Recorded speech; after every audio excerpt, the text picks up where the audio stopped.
Hi friends, this is Somi and you are watching Somi tech tip. Ukraine Russia का war 20 दिन तक चल रहा है। आज जब मैं रिकॉर्डिंग कर रही हूँ ये 20वां दिन है और लग नहीं रहा है कि बहुत जल्दी खत्म होने वाला है। It is going to be a prolonged war. अभी रशिया और यूक्रेन के बारे में मैंने लास्ट वीडियो में बताया था कि ये एक अनइक्वल वॉर है। अभी मुझे तो लग रहा था कि यूक्रेन पीछे हट जाएगा, पर ऐसा कुछ नहीं हुआ। यूक्रेन भिड़ गया है और यूक्रेन के जो प्रेसिडेंट है, प्रेसिडेंट जेलेंस्की, वो काफी ब्रेव निकले।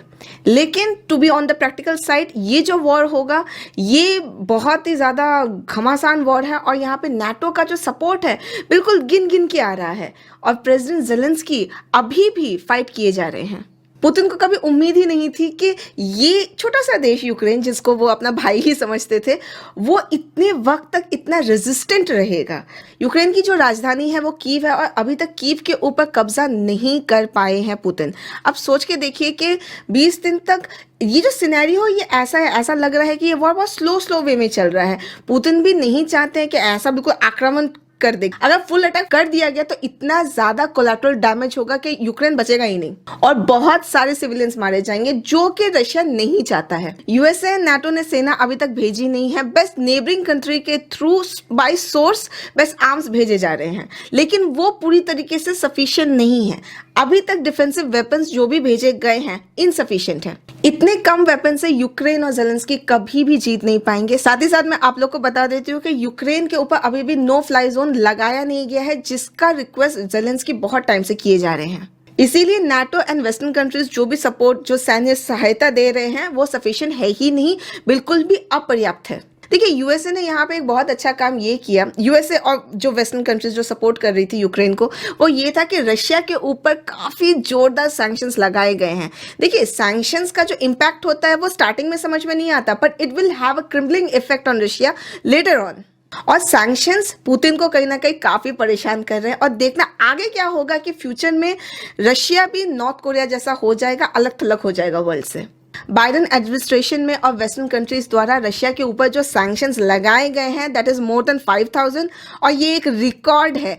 5000 सैंक्शंस लगाने के बाद एक कंट्री की इकोनॉमिक हालत जो होती है वो बहुत दूभर होती है, बहुत बुरी होती है। जैसे नॉर्थ कोरिया का जो एग्जाम्पल है बहुत अच्छा एग्जाम्पल है, क्योंकि वहां वो कंट्री भी हर जगह से अलग थलग है, इसलिए डेवलप हो ही नहीं पाई। उसके ऊपर भी सैंक्शंस है, पर इतने सारे सैंक्शंस नहीं है। तो आप सोच सकते हैं कि रशिया का फ्यूचर कैसा होने वाला है। रूस की जो बैंकिंग सिस्टम है पूरी तरीके से चरमरा गई है। रशिया में अभी लोग एटीएम के बाहर लाइन लगा रहे थे कुछ दिन पहले, अब एटीएम भी ठीक से काम करना बंद कर चुके हैं। जो उनके local credit and debit cards है वो भी ठीक से काम नहीं कर रहे हैं। दिन ब दिन सुपर इन्फ्लेशन बढ़ता ही जा रहा है, चीजों के दाम बहुत ज्यादा बढ़ते जा रहे हैं। ये मैंने पिछले वीडियो में भी बोला था, लेकिन मैं जब देखी इसको, जब मैं स्टडी कर रही थी, तब तो मैंने देखा कि दाम इतने ज्यादा बढ़ गए हैं कि नॉर्मल पब्लिक के लिए राशन पानी भी बहुत डिफिकल्ट हो गया है। यूएसए ने रशिया के साथ सिंपल ट्रेडिंग भी बंद कर दी है। मैंने आपको पहले भी बताया था कि रूस की जो जनता है इसकी एक बहुत भारी कीमत चुकाएगी और चुका रही है। अभी रूस की प्रेस का तो गला घोटा जाता था, मतलब काफी ज्यादा गवर्नमेंट का रूल चलता था, बहुत सेंसरशिप चलता था, अब और भी हो रहा है। बाइडेन ने जो अटैक किया है वो डायरेक्ट तो नहीं था, लेकिन इन सब का जो इफेक्ट होगा वो आने वाले दिनों में अच्छे से समझ जाएगा रूस, क्योंकि ये जो सैंक्शंस लगाए गए हैं काफी इंपैक्टफुल है एंड कमिंग डेज में रशिया की इकोनॉमी के ऊपर बहुत ही ज्यादा असर करेंगे। सोचिए, 45% ट्रेड होता था ईयू के साथ, यूरोपियन यूनियन के साथ, अब वो सैंक्शनड हो गया है। तो रशिया का जो ट्रेडिंग सिस्टम है और पूरा गड़बड़ा गया है।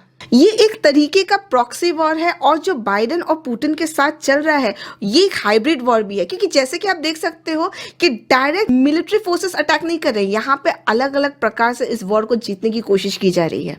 अभी सबसे इंपॉर्टेंट सवाल ये आता है कि जीतेगा कौन, बाइडेन के पुतिन। देखिए, दोनों में से कोई भी जीते, नुकसान तो रशिया यूक्रेन का होने ही वाला है सबसे ज्यादा। और ये जो युद्ध होगा ये शॉर्ट टर्म नहीं होगा, ये काफी लंबे तौर पे चलेगा और इसका रशिया के ऊपर बहुत बुरा इम्पैक्ट पड़ेगा। सोचिए, पुतिन को हर दिन $20 बिलियन का नुकसान होता है, खर्चा होता है इस वॉर में। और क्या हो गया है कि इस वॉर में तो एक्चुअली रशिया यूक्रेन है, लेकिन यूक्रेन को बहुत ज्यादा सपोर्ट मिलने वाला है यूएसए एंड वेस्टर्न कंट्रीज के थ्रू। ग्लोबली बहुत सारे लोग, बहुत सारे देश उनको सपोर्ट तो करेंगे ही, क्योंकि यूक्रेन ने अपने आप को कहीं ना कहीं प्रूव भी किया, एक सभ्य देश है, इंडिपेंडेंट है, अपनी आजादी के लिए लड़ रहा है, जिससे हम रिलेट भी कर सकते हैं। इसलिए वर्ल्ड की जो सिंपैथी है वो यूक्रेन की ओर है, और जो कि सही है। और यूक्रेन का एक जो बहुत खास बात मैंने देखा, this country is very progressive और इसमें यूनिटी भी काफी है, ये अपने देश के लिए जान भी दे सकती है। इसी वजह से जो बाकी कंट्रीज है, कहीं ना कहीं एक होपफुलनेस हमारे अंदर भी आई है कि हमें उसकी मदद करनी चाहिए। यूक्रेन के जो प्रेसिडेंट है, प्रेसिडेंट ज़ेलेंस्की, उनकी तो तारीफ करनी ही बनती है, क्योंकि उनकी जो लीडरशिप इस वक्त पे रही है, मतलब at the face of war, वो काबिले तारीफ है। उनका जो दिमाग, उनकी जो बुद्धिमत्ता है, उनकी जो बुद्धिमानी है, जियोपॉलिटिकल सिचुएशन को देखते हुए और बायलैटरल रिलेशनशिप देखते हुए रशिया और यूक्रेन के बीच जो भी वो स्टेप्स ले रहे हैं, काफ़ी सही है।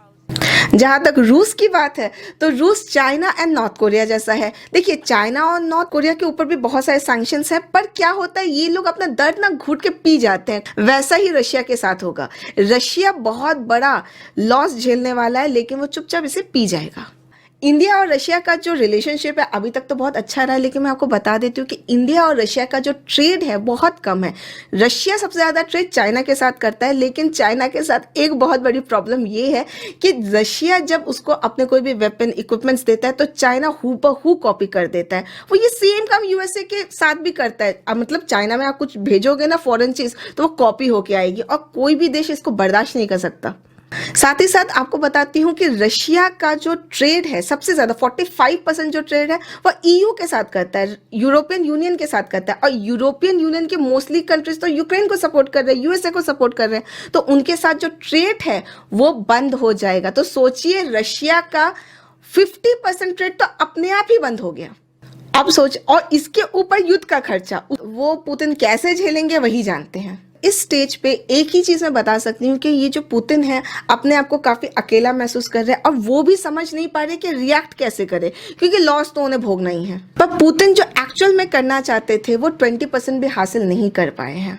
साथ ही साथ एक बहुत अजीब बात मुझे ये लग रही है कि बेलारूस जो है वो हेल्प कर रहा है रशिया को। बेलारूस एक इंडिपेंडेंट कंट्री है और वो अपना मिलिट्री सप्लाई दे रहा है रशिया को, लेकिन पुतिन को यहाँ पे प्रॉब्लम है कि नाटो एंड वेस्टर्न कंट्रीज मदद ना करे यूक्रेन की। ऐसा लग रहा है कि पुतिन पूरे दुनिया को, यूएसए एंड वेस्टर्न कंट्रीज को ऐसा डरा धमका रहे हैं कि मेरे पास न्यूक्लियर वेपन्स है, केमिकल वॉरफेयर है और मैं कुछ भी कर सकता हूँ।